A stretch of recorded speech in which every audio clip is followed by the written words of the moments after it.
اچھا گھر چلانے کے لیے بندے کو دل بھی بڑا کر لینا چاہیے. لہذا یہ بھی خطرناک غلطی ہے کہ انسان ہر وقت نکتہ چینی کرتا رہے اور دوسرے کو شک کی نظر سے دیکھتا رہے. 8ویں اور خطرناک غلطی یہ ہے کہ انسان دوسروں کی وجہ سے اپنی بیوی کے ساتھ جھگڑ دیتا ہے. یہ بہت بڑی غلطی ہے. ایک اصول یاد رکھیے, اس عاجز کا تجربہ ہے, میاں بیوی ایک دوسرے کی وجہ سے کبھی نہیں جھگڑتے. جب بھی جھگڑتے ہیں کبھی نہ کبھی تھرڈ پرسن کی وجہ سے جھگڑتے ہیں.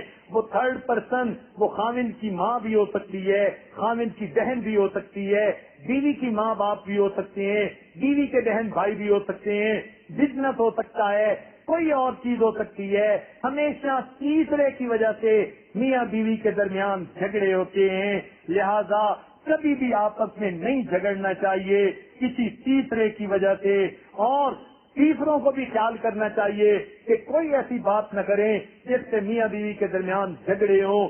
یاد رکھنا لیلۃ القدر میں سب بندوں کی بخشش ہو جاتی ہے, چند بندوں کی بخشش نہیں ہوتی. حدیث پاک میں فرمایا گیا ایک وہ بندہ جس کے دل میں مومن کے بارے میں کینہ ہوتا ہے اللہ تعالیٰ اس کی بخشش نہیں کرتے, اور ایک وہ بندہ جو کسی میاں بیوی کے درمیان جھگڑا کھڑا کر دیتا ہے, میاں بیوی کے درمیان نفرت کا باعث بن جاتا ہے, میاں بیوی کے درمیان دوری کا باعث بن جاتا ہے. حدیث پاک میں فرمایا گیا کہ ایسے بندے کی شب قدر کے اندر بھی مغفرت نہیں کی جاتی. لہذا ساس کو بھی سوچنا چاہیے اگر میں نے کوئی ایسی بات کر دی جس کی وجہ سے میرے بیٹے نے بیوی سے جھگڑا کر لیا تو میں کہیں ان میں تو شامل نہیں ہو جاؤں گی.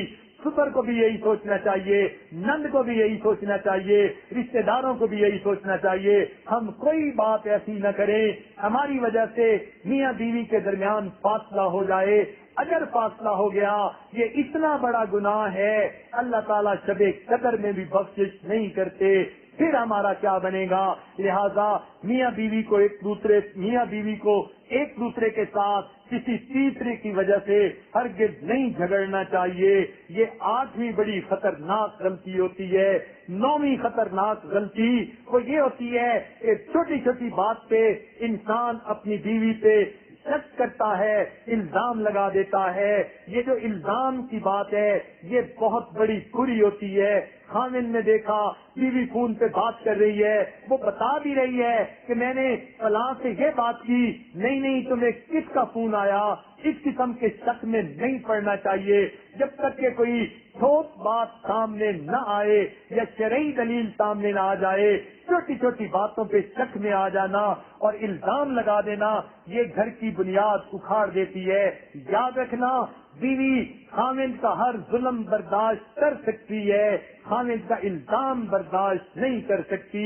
تو جو لوگ اپنی بیوی پہ الزام دیتے ہیں, اور کئی ایسے ہوتے ہیں کہ ضروری نہیں کہ اخلاقی طور پر الزام, غلطیوں کا الزام بھی بیوی پہ, یہ نقصان ہوا تیری وجہ سے, بچے بگڑ گئے تیری وجہ سے, فلاں کام وقت سے نہ ہوا تیری وجہ سے, یہ الزام ہی تو ہیں. صرف اخلاقی الزام ہی تو نہیں ہوتے, دوسرے بھی تو الزام ہوتے ہیں. تو جن خامدوں کو یہ عادت ہو ذرا سی بات پہ بیٹے نے بات نہ مانی, بیوی کو کہا تو نے بگاڑ دیا, ارے صاحب آپ بھی تو باپ تھے, آپ نے کون سا اسے سنوار لیا, آپ بھی بگاڑنے میں برابر کے شریک ہیں. تو یہ جو بیوی پہ ذرا سی بات پہ الزام دے دینا کہ تم نے جو ہے ہم وقت پہ تقریب میں نہیں پہنچے تمہاری وجہ سے, حالانکہ دیر بچوں نے کر دی تھی یا کوئی اور وجہ بن گئی تھی, تو بات پہ بیوی پہ الزام لگا دینا یہ بہت بڑی خطرناک غلطی ہوتی ہے. ایسی غلطی کبھی نہیں کرنی چاہیے. اور 10ویں اور آخری بڑی غلطی عام طور پر جو خاوند لوگ کر لیتے ہیں وہ یہ کہ بیوی کو کہتے ہیں کہ تم سے تو مجھے پیار ہے مگر تمہارے ابو اچھے نہیں لگتے, امی اچھی نہیں لگتی, مجھے تمہارے بھائی اچھے نہیں لگتے. عورت کو اگر یہ کہہ دیا جائے کہ اس کے قریب کے محرم رشتے داروں سے مجھے نفرت ہے, سوچئے پھر اس بچی کے دل پر کیا بیتے گی. اور یہ غلطی تو عام طور پر کر لیتے ہیں.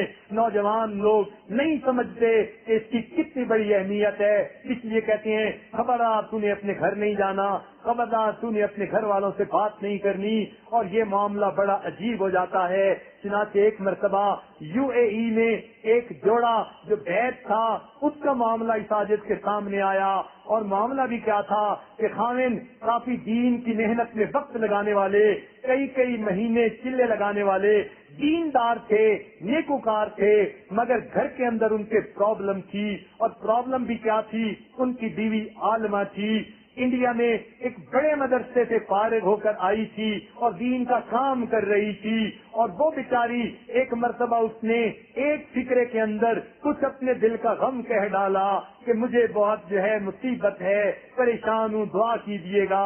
چنانچہ میں نے میاں بیوی دونوں کو بلایا، اور دونوں کو بلا کر جب بات پوچھی، گھر کے حالات پوچھے، میاں تو کہنے لگا جی ہم بڑے پرسکون ہیں، مگر خاموشی سے بیوی بیٹھی ہوئی رونے لگ گئی، اس نے کوئی لفظ بھی نہ کہا۔ اس عاجز نے سمجھ لیا کہ کہیں نہ کہیں کوئی درمیان میں مسئلہ ہے، لوگ اپنی باتیں بتاتے ہیں، پیر حضرات باتوں کو سنتے ہیں، مگر ان بٹوین دی لائن ان کو خود ریڈ کرنا پڑتا ہے، سمجھنا پڑتا ہے کہ معاملہ کیا ہے۔ چنانچہ جب معاملہ سامنے آیا، پتہ چل گیا کہ انہوں نے اپنی بیوی پہ پابندی لگائی ہوئی ہے، تم اپنے گھر فون نہیں کر سکتی، ان کو خط نہیں لکھ سکتی۔ 4 سال گزر گئے تھے، وہ بچی اپنے گھر نہیں جا سکی تھی، اور حالانکہ خاوند کا کاروبار اتنا تھا، 1 سال میں وہ 4 مرتبہ چکر لگا سکتی تھی۔ خاوند خود ہر سال 3 یا 4 دفعہ اپنے ماں باپ کو مل لاتا، مگر اپنی بیوی کو اس نے 4 سال سے گھر نہیں جانے دیا۔